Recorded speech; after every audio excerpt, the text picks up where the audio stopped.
ഇതേപോലെ നാട്ടുമാങ്ങിയുണ്ട്. എന്നാൽ പിന്നെ ഞാൻ വിചാരിച്ചു എന്നാൽ മാമ്പഴ പുളിശ്ശേരി ഉണ്ടാക്കാമെന്ന് വെച്ചിട്ട് ഞാൻ കുറച്ച് കളഞ്ഞു വെച്ചിട്ടുണ്ട്. കണ്ട, അതിൻ്റെ മേലെ കുറച്ച് ഉപ്പ് ചേർക്കുക. കുറച്ച് ഉപ്പ് എന്നിട്ടിങ്ങനെ ഇളക്കി അല്പം കുറച്ച് വെള്ളവും ചേർത്ത് അടുപ്പത്ത് വെക്കുക.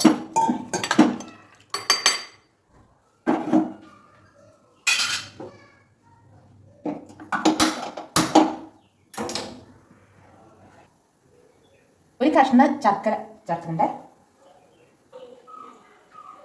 ഇതിൽ കുറച്ച് അരച്ച് ചേർക്കാൻ കുറച്ച് തേങ്ങ എടുത്തിട്ടുണ്ട്.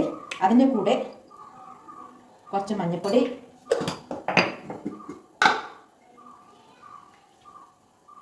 കുറച്ച് മുളക് പൊടി ചേർത്ത് ഇത് രണ്ടും കൂടി അരക്കട്ടെ.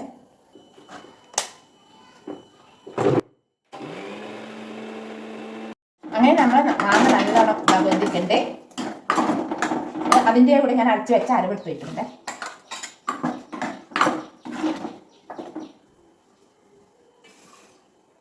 അരച്ച് വെച്ചിട്ടുണ്ട്. ഇനി തിളക്കട്ടെ, എല്ലാം കൂടി ഒന്ന് സെറ്റ് ആവട്ടെ. 2 സ്പൂണ് തൈരാണ്, അധികം പുളിയില്ലാത്ത.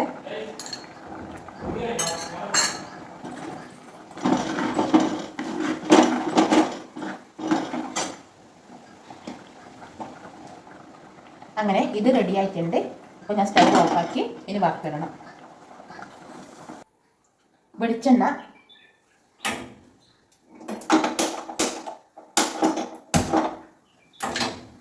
വെളിച്ചെണ്ണ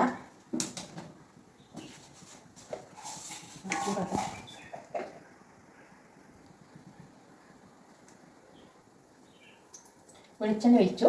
ഇനി കടുക്, കുറച്ച് ഉലുവ, പച്ചമുളക്,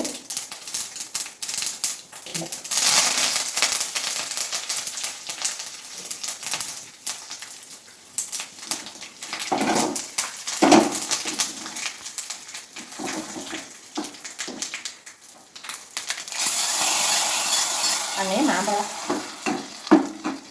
പുളിശ്ശേരി ചെയ്യാൻ.